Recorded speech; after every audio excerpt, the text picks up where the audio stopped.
In the fall of 1964, a man in a gravel driveway outside Sapulpa, Oklahoma, came home from the refinery with grease worked into the lines of his knuckles. 3 things were wrong in the yard. The Ford would not start, and it had cranked strong all week. The driver's door lock had frozen shut in the first cold snap, and the fan belt had begun to scream every morning loud enough to wake the baby. He fixed all 3 before supper: a matchbook cover, the stub of a pencil, a candle from the kitchen drawer. 25 minutes, start to finish. He did not look anything up. He did not send the car to anyone. There was no money to send it, and no reason to. The man who owns that same house today pays $90 an hour and waits 3 days for a diagnostic code. He was no master mechanic showing off. He was a working man who could not afford to be stranded. In those years, a car was not a sealed box you surrendered to a specialist. It was a machine a man understood, the way he understood his own hands. You fixed what broke because a tow into town cost a day's pay, and the second day's pay went to the bill. Self-reliance under the hood was not a hobby. It was the price of getting to work on Monday. That knowledge did not fade because it stopped working. It worked better than the thing that replaced it. It was buried, quietly, deliberately, by an industry that learned it could sell you the thing your father did in his driveway for the cost of a candle. Number 14 is the roadside fix that got a family home on a Sunday with no spare and no station open for 40 miles.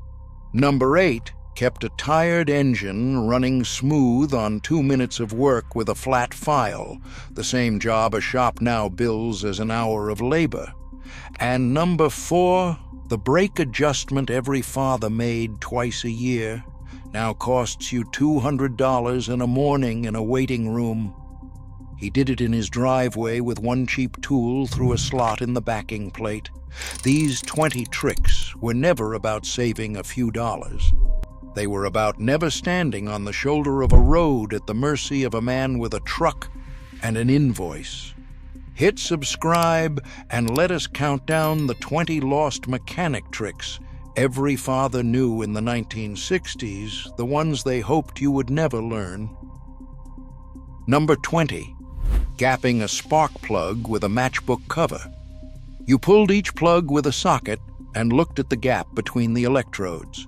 You bent the side electrode until a feeler gauge dragged through at the right thickness. No gauge in the glove box meant a matchbook cover folded once. A new plug came gapped wrong as often as right. Too wide, and the spark would not jump. Too tight, and it fouled by morning. The matchbook ran close to 20/1000ths of an inch, near enough to limp home and check it proper. The plug was not bad. The gap was. He read the difference and set it. Number 19, quieting a screaming fan belt with a candle. You let the engine idle. You held a plain candle against the inside face of the spinning belt for a second or 2. The wax laid a thin film into the rubber, and the squeal died. A glazed belt slipping on the pulley made that scream every cold morning. People bought a new belt over a noise a candle ended. The wax restored the grip the glaze had stolen. Not a worn belt, a slick one. 2 different problems, and he knew which one he had. Number 18, cleaning a corroded battery terminal with baking soda. You mixed a spoon of baking soda into a cup of warm water and poured it over the white crust at the posts. It foamed and the corrosion let go. You wiped it clean, drew the clamps down tight, and smeared a film of grease over each post to seal it. A car that cranked slow and clicked was often nothing but a bad connection. The soda neutralized the acid that ate the metal. The grease kept air off the post, so it would not crust again. Pour the soda water slow, and keep it out of the cells. Let it into the battery itself, and you weaken the acid that does the work. Pennies of pantry soda. Not a new battery, a clean connection. Number 17, freeing a stuck starter with one tap. You found the starter low on the engine, where it meets the flywheel. You struck it once, firm but not hard, with the handle of a hammer or a wrench. Then you turned the key. The motor caught and spun the engine to life. A starter that clicked and quit had brushes hung up inside, worn and stuck in their slots. One sharp tap jarred them back onto the commutator. Tap the body of the starter, never the small wire or the cap on the end. Strike the wrong spot, and you crack the only part still working. It bought you the trip to the parts store under your own power. The starter was not dead. It was stuck. He woke it with a knock. Number 16, freeing a frozen door lock with a pencil. You rubbed the flat of a pencil lead hard across the teeth of the key. You worked the key into the lock and out again 2 or 3 times until it turned. The graphite from the lead was a dry lubricant that did not gum up or freeze. A lock seized by cold and grit opened in under a minute. Oil in a lock only collected dirt and froze worse the next morning. Graphite stayed slick down to 0 season after season. The pencil was already in the glove box. The lock was not broken. It was dry and cold. He fed it graphite, and it turned. Before we go on, I made something special for you. A guide for men like us who still believe a man should be able to fix his own home. It's the forgotten handyman secrets, the old-fashioned repair tricks our grandfathers used to fix anything around the house and keep it running for life.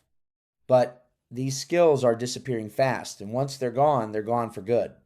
Don't pay a repairman ever again.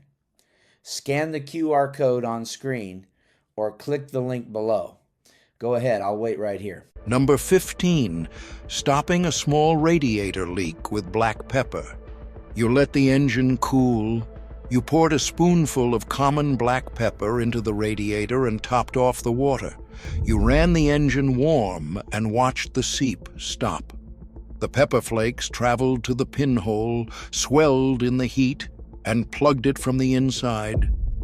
A weeping radiator did not need pulling and soldering to get you home. It needed the hole stopped for an afternoon. Use whole pepper, not the fine ground dust. The dust washes through, and the flake is what catches in the hole.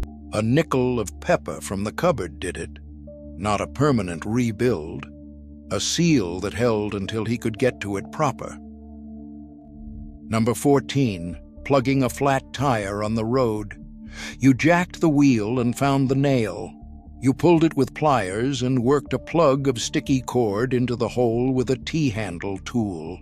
You trimmed the tail flush and aired the tire back up with a hand pump. A puncture on a Sunday with no spare and no open station did not strand a family. The plug sealed against the inside pressure and held for months, often years. A $2 plug kit lived under every back seat. The tire was not ruined. It had a hole the size of a nail. He filled it and drove on. Number 13, freeing a seized bolt with heat and wax. You heated the frozen nut with a torch until it was good and hot. You backed the flame off and touched a candle to the threads at the edge of the nut. The melted wax wickered down into the threads on its own and broke the rust's grip. Then the wrench turned what would not move before.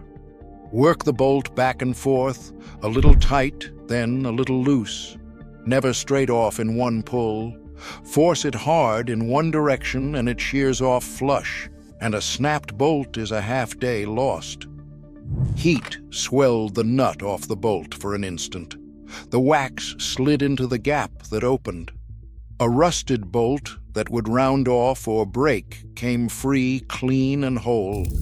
Not a drilled-out stub and a ruined part, a candle and a flame. Today, the auto repair and service industry in this country moves $250 billion a year. Look hard at what that money buys. A shop bills $120 an hour to set the gap on a $4 set of points. A dealer charges $300 to clear a code a man with a test lamp read for free. You are not paying for parts. You are not even paying for skill. You are paying for one idea, sold hard for 50 years, that your own hands are not qualified to lift your own hood. The knowledge was not lost. It was suppressed, one service call at a time. They did not bury it because it failed. They buried it because it worked, and a fix that works for pennies sells nothing twice. A man who mends his own car is not a customer. He is a threat to the whole arrangement. Number 12, freeing a stuck choke and cleaning the carburetor. You pulled the air cleaner off the top of the carburetor. You worked the choke plate open and shut by hand and found it sticky with varnish. You sprayed cleaner down the throat and around the linkage until it swung free. A car that flooded warm or stalled cold often had nothing worse than a gummed choke. The cleaner cut the old fuel residue that bound the moving parts. $1 can last it a year. The carburetor was sound. The linkage was stuck. He freed it, and the engine ran clean. Number 11, setting the idle mixture by ear. You warmed the engine to running temperature. You turned the mixture screw in slowly until the idle stumbled, then back out until it ran its smoothest and fastest. You stopped there and locked it. No meters, no machine, just the sound of the engine telling you where it wanted to be. Turn it in a hair past smooth, and the engine leans out and shakes. A rich idle fouled plugs and wasted gas you bought by the gallon. The carburetor was not broken. It was set wrong. He tuned it by ear in 2 minutes. Number 10, cleaning the fuel sediment bowl. You found the glass bowl below the fuel pump and shut the valve above it. You unscrewed the bowl, poured out the water, and grit settled in the bottom, and rinsed the screen clean. You sealed it back up and bled the air through. A car that sputtered and starved at speed was often choking on a dirty bowl. Water and rust collected there and strangled the fuel before it reached the engine. A clean bowl cost nothing but 5 minutes. The pump was good. The filter was filthy. He cleaned it out, and the fuel flowed free. There is an old man near McAllister, Oklahoma, past 80 now. He can set points by feel, time an engine with a bulb, and tell a worn bearing from the sound it makes coming up to speed. He learned all of it at his father's elbow, who learned it at his own, leaning over the same fender on the same gravel. No one has asked him to pass it down. His grandchildren keep a shop's number in their phones and a tow company on a card in the glove box. When he is gone, the facts will outlive him in manuals on a shelf. The instinct will not. Your father carried that instinct. It cannot be handed over in a weekend class. It is only ever built by starting. Number 9, clearing a vapor lock with a wet rag. You lifted the hood on a stalled engine on a hot day. You laid a rag soaked in cool water over the fuel line and the pump. You waited 2 minutes and tried the key. The engine caught and ran. Summer heat boiled the gas in the line into vapor, and vapor will not pump. The cool rag dropped the fuel back to liquid. Lay it on the steel line and the fuel pump body, where the heat collects worst. A wet rag clipped there on a long hot grade stopped the lock before it ever started. A car dead on the shoulder in July was not broken down. It was vapor locked. He cooled the line and drove home. Number 8, filing and setting the distributor points. You pulled the distributor cap and turned the engine until the points sat open on the cam lobe. You drew a flat file through the contacts twice to clean the burn off the faces.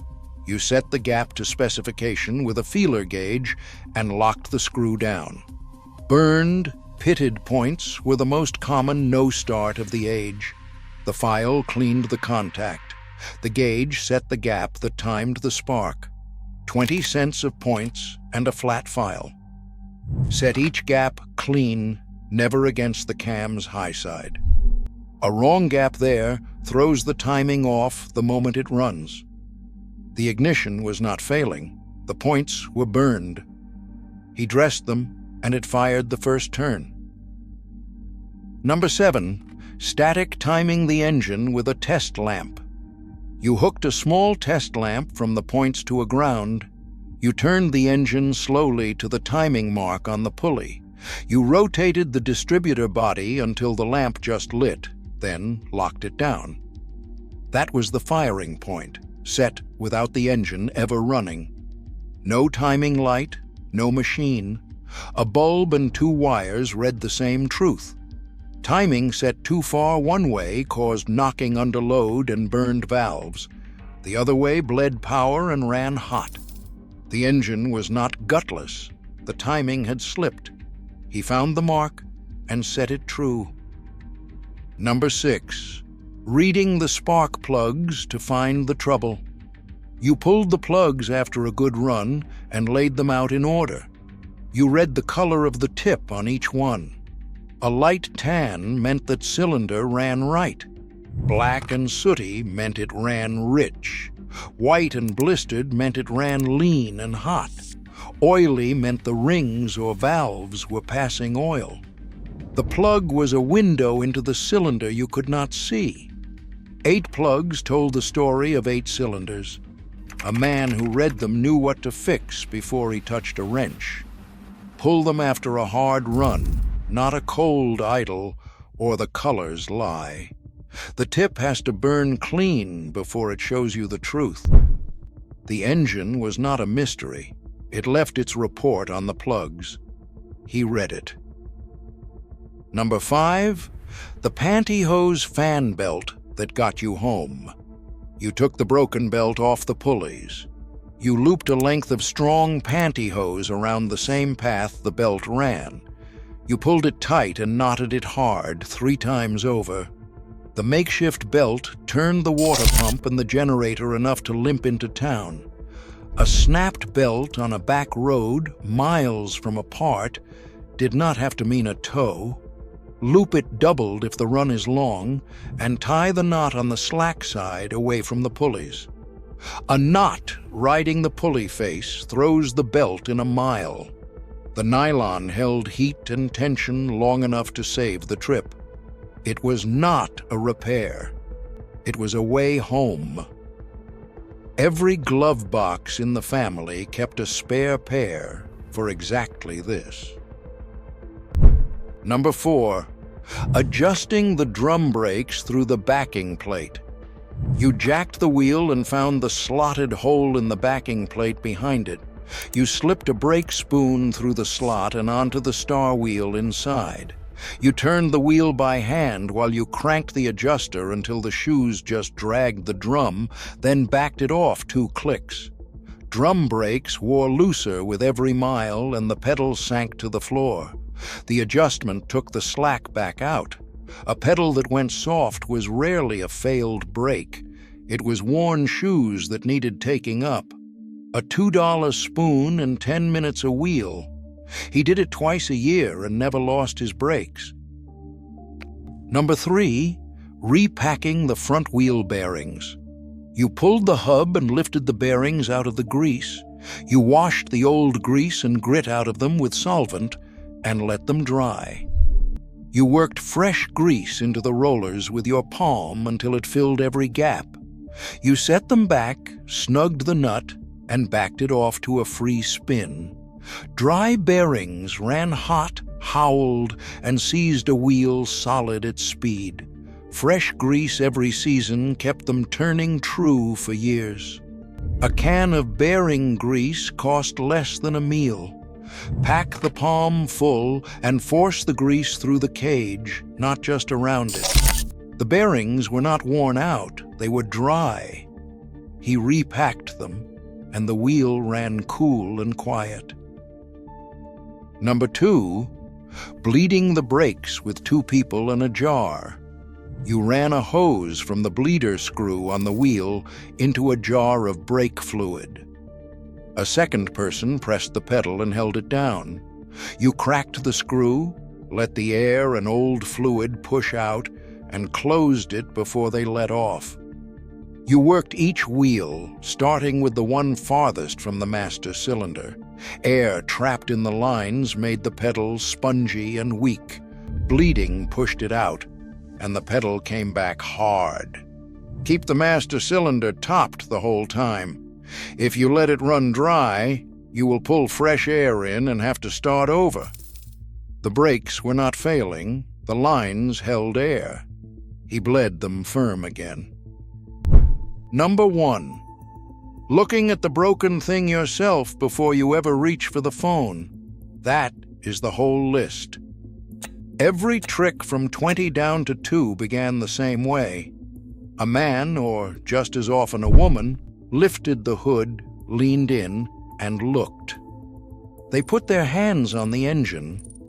They worked the parts. They found what was loose, what had gone dry, what had burned or worn or slipped, and most of the time, what they found was small. A fouled plug, a stuck choke, a gap that had closed. The fix took less time than the drive to a station, but it asked one thing no parts counter can hand you across the desk: the belief that you can understand what went wrong in your own machine. Your father carried that belief as his everyday state. Not because anyone trained him in a classroom, because he had leaned over broken engines his whole life and made them run with his own 2 hands, and the doing of it had made him certain. That certainty cannot be bought at any price. It can only be built. None of these tricks needed a license. None needed a diagnostic computer, a sealed module, or any other man's permission. They needed only someone who paid attention to the machine that carried him to work, who heard the belt scream and knew it for glaze, not wear, who felt the pedals sink and found the slack in the shoes, who read the plug and knew the cylinder before he ever picked up a wrench. That attention was the whole inheritance, not the car, not the tools, but the quiet certainty that your own hands could make a dead engine run. We did not lose the wrenches. They are still in the bottom of a toolbox in the garage, under a rag where the old man left them. The feeler gauge is still in the drawer. The brake spoon still hangs on the nail. The tools waited. We lost the voice that once stood beside us, wiped its hands, and said, "Watch me do this one time, and you will know it for the rest of your life." Subscribe if you want to keep that voice alive, because there is a lot more of it where this came from. That is what these 20 tricks were. Not chores, not a hobby for a weekend. A language the industry hoped you would forget. This is not about saving money. It is about refusing to be helpless in your own driveway. Your father knew it. His father knew it. Now you know it too. The tools are still in the shed. The only thing missing is the man who once leaned in beside you and said, "Watch this." So lift the hood and start looking.